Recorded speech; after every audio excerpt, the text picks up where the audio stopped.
So people ask me about starting a business and what I would need to do to start a business or how did I go about starting a business. And the truth be told, I never ever started a business. I didn't. I bought businesses. I did that, but I didn't start a business. My intuition tells me that if you're going to start a business, you got to be very cognizant of your cash position. You got to have cash to start a business. How you can be the greatest salesperson on the planet. Welcome to the Rethink Sales Show. My name is Derek Kelly. I am joined by Jim Shorkey.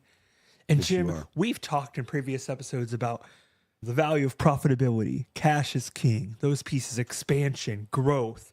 But what does it look like to start at zero? Did your dad ever tell you any stories of how they started, how they began? And what did that look like did he ever tell stories of just... No, it wasn't really. No. What happened was my dad was selling stereo equipment at the Concerto Room, I think it was called, in Pittsburgh, Pennsylvania. And Mr. Hamilton was a stereo guy. He loved stereo equipment. He was big time into that. Yeah. And so my dad was selling him stereo equipment, and Mr. Hamilton was very impressed with my father, and he recruited him into the car business. And this would have been around 1959. 1958. I'm not sure when. That's cool. But it was around that time Yeah. frame, in the late 50s, maybe early 60s. And so my dad ended up working for Mr. Hamilton as a car salesman. Wow. And he did very well, and then he moved up from there. And then Mr. Hamilton opened up a second store, to your point. But at that time, you weren't allowed to, there was something, this is my understanding, that he wasn't allowed to have more than one. Like So some kind of clause or there was something that he wasn't, Mr. Hamilton, that is, was not allowed to have more than one GM dealership at that time. Whether that's true or not, that's the family lore. So the dealership was named Carlson Oldsmobile, and it was strictly Oldsmobile at that point. And Mr. Carlson was the dealer. He went through the approval process and everything. And my dad was the general manager of this new dealership. Of course, Mr. Hamilton owned the vast majority of the stock of that company, along with Mr. Carlson. Somehow they were able to do that. Yeah. And so that was in 1960, let's say, around there. 60, I think it was 60. So they were in this little building. It was literally the size of a gas station. And in 1968, Mr. Hamilton built where presently we have our Mitsubishi store. Mr. Hamilton built that building, the basic structure of it. And they moved the dealership from this little gas station type thing, literally right across the street from Jim Shorkey Kia on Route 30. That's where the original thing was. Down the road. And then it was still, it had become Jeep in the meantime, but it was Jeep in the little building. So it was called Carlson Oldsmobile Jeep. And then in 1974, my mother and father bought out Mr. Carlson. And so it was Mr. Carlson, Mr. Hamilton and my dad were now the partners in the business. Yeah. And then over time, my father and I got together with Mr. Hamilton and we bought out Mr. Hamilton. That's how I ended up. And I actually bought it with my own money. I had a certain amount of money per month. It was a monthly thing. And that's what I did. So that's how it ended up being that I owned 25% of the stock, Amy and I should say. And then my mom and dad owned the other 75%. But that company itself started in 1974 when Mr. Hamilton when we bought it. That was in the 80s. Okay. So anyways, it was Courtesy Oldsmobile Jeep. And then from there, it just stayed there for the longest time. My dad died. It was Courtesy Oldsmobile Jeep. That was 1996. And then it went on from there. Wow. That's such a cool story. I didn't realize so many folks were involved. And it shows the power of your dad just staying committed and staying focused. And it's not like he woke up one day and thought, I'm going to own a car dealership. Yeah. That wasn't. He was just being faithful with selling stereo equipment. But back to your question, you start with what's day one look like? I don't know, because at that time I was in high school getting ready to go to college. I was the janitor. And so all I knew was my job was to keep those floors as clean as I possibly could and the garbage cans empty and all that. I took great pride in that job, and that's what I did. I was the janitor. I had no knowledge or understanding of what even a business was. All I know is that's where I reported to work. Went off to college, and I have an economics major from Millersville State College. So I have an economics major with a math minor. And that's what I did. And then I got involved in the business. I worked summer jobs there at the dealership. I got involved full time in January of 1979.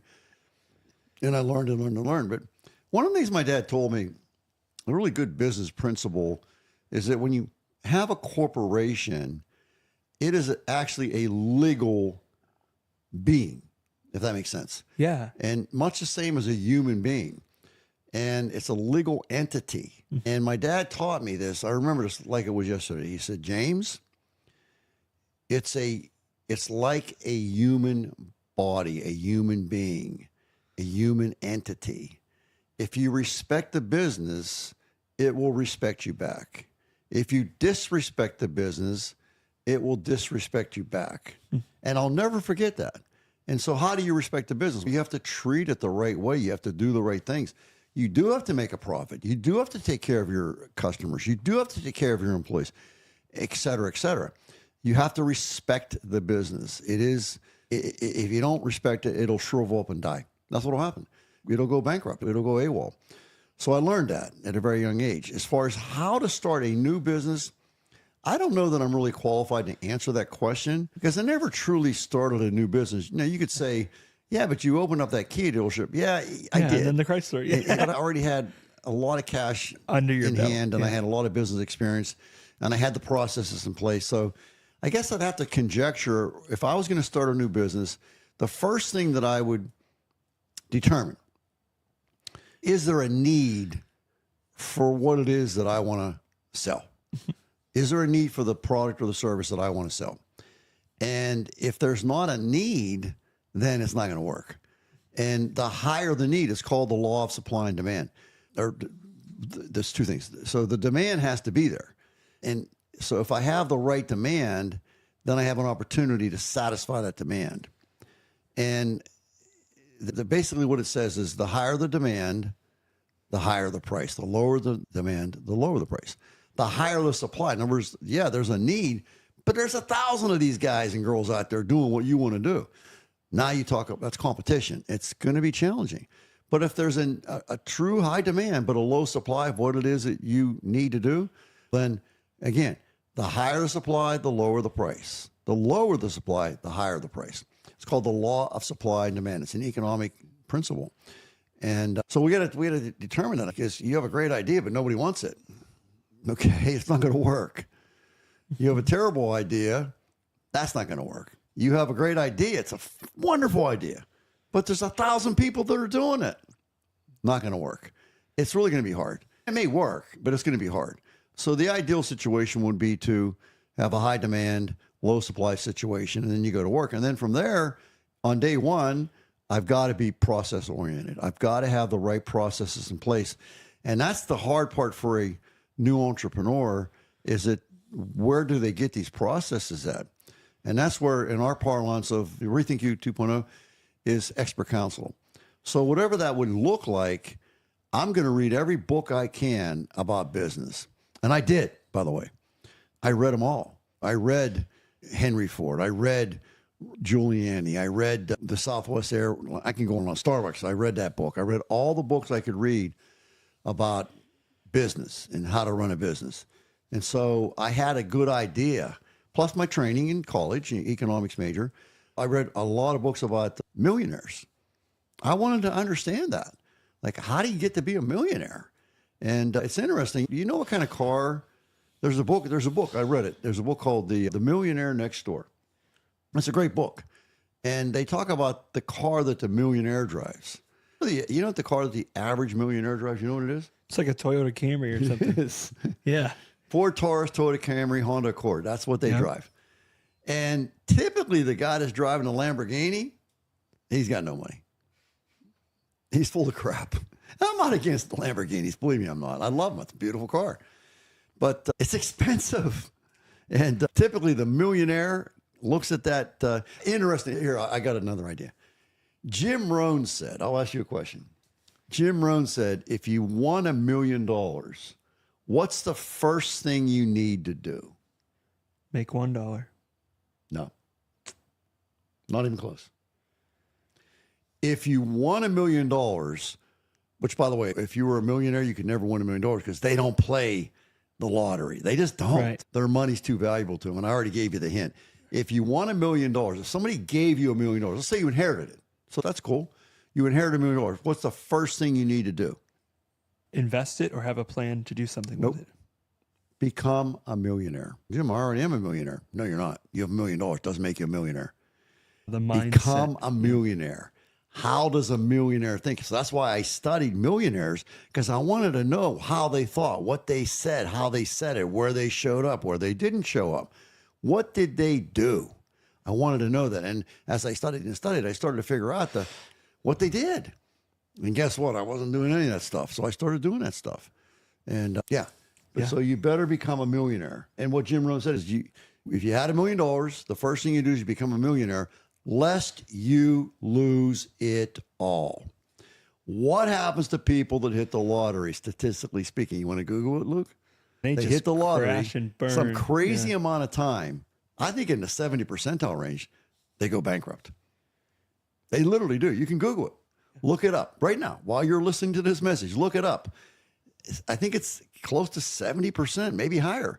They go bankrupt. Yeah. How could you go bankrupt when you have $1 million? Because you're not a millionaire.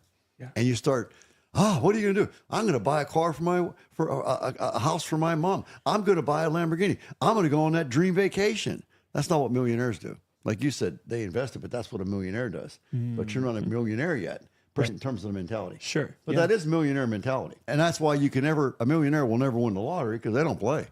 I don't gamble. I just don't. No. Money's too valuable. Yeah, I mean, cash is king. Geez, gambling, there's such a risk to think about it. The house always wins. I mean, you might win some percentage of the time. Where's the but risk? There's no risk. Gambling is not risky at all. You're going to lose. There's no risk. But like you You're go gonna into lose. these places and look how nice they are. Yeah, These chandeliers no kidding. that are Figure it out. Tens and $20,000. You're going to lose. And There's no risk. I might win. Yeah, you might not. You might not. No, it's not a good idea. But for me, it's not. And you do what you want to do. It's your world. It's your life. It is America. And if you want to gamble, gamble. But that's not what millionaires do. Are there millionaires who gamble? Of course there are. But typically, no, they don't. yeah. Yeah. And it's such a good explanation of what did it look like for your dad and that team to go from nothing. He wasn't in the process the whole way, but just having that mindset of, okay, today we need to figure out what this next step is. Yeah. Okay, we need to figure. I think sometimes people think of it so macro. I'll talk to folks and they'll be like, this is where I want to be in 10 years. Great. What are you doing in the next 3 months? Yeah, right? what are you doing today? Yep. But also back to that thing of starting a business, I really do think you need to go back to the fundamentals. Cash is king, human capital, processes. And so in order to start a business, you're going to have some cash. So those of you who are out there working right now, you've got this dream of starting your own business someday, you got to start banking dough. And you got to get to a point where you have a basic understanding of working capital, and you can also make loans, which is a little risk, but you got to have cash on hand. Right. Or your probability. I'm a math guy. Probability, Stacy, that you won't make it. It's very challenging. Yeah, runway is so important. I remember when I started ClearSun Consulting, which we've had for about 13 years now, my wife had maternity leave pay and the company she was working for was shutting down. So she basically had a year runway without any need to make money. They're going to pay her for pretty much the next year. Nice. Which is very kind of them. Sure. For maternity leave and basically severance pay. So I basically had a runway of like 6 months to a year, depending on, because the severance pay may have ended a couple of months sooner. We weren't exactly sure.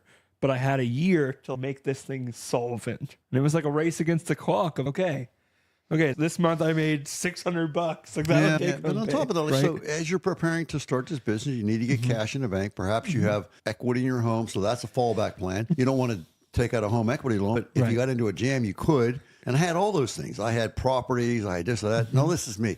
I didn't start a business. I never started a new business, but I was able to borrow money. Like when I was bankruptcy imminent, I had to borrow money to float. Yep. I was done. Yep. And I did.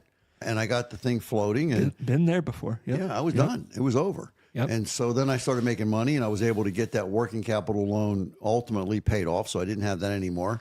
And again, started building cash. Yep. Things are tough. And what you that hanging. story look like of growth. That's really, Be aware. Be aware. I would say beware and be aware. Yes. Both. Beware. Careful what you wish for. Working for somebody else and making money and paying your bills, that's not a bad thing. Yeah. Be careful what you wish for. And if you really do want to start your own business, then take the opportunity to give as much value to your present employer as you can, make a lot of money, get raises, get promotions, etc., and then save money. Saving money is a really good idea. I don't care what people tell you today. Cash in the bank gives you a lot of security. Saving money is a good idea. I still, to this day, I put a certain amount of money, which will go unsaid. I pay into my account every single month. And I'm telling you right now, it's a big number because I'm thinking about down the road. Wow. And I can tell you, I have enough money that I literally was talking to Amy about this just last night. I said, my goal back in the day, I wanted to have enough money that I could do whatever I wanted to do, whenever I wanted to do it, and not have to worry about it. And I literally said this to Amy last night. I said, so if you want to go to Italy, let's go to Italy. We can do it. But it wasn't always that way. Yeah. And that's why it's very important to, no matter who you are, if you're a single family household, if you're one person, whatever you are, you need to save money. Stop wasting it. It's so important. Yeah. So thank you, Jim.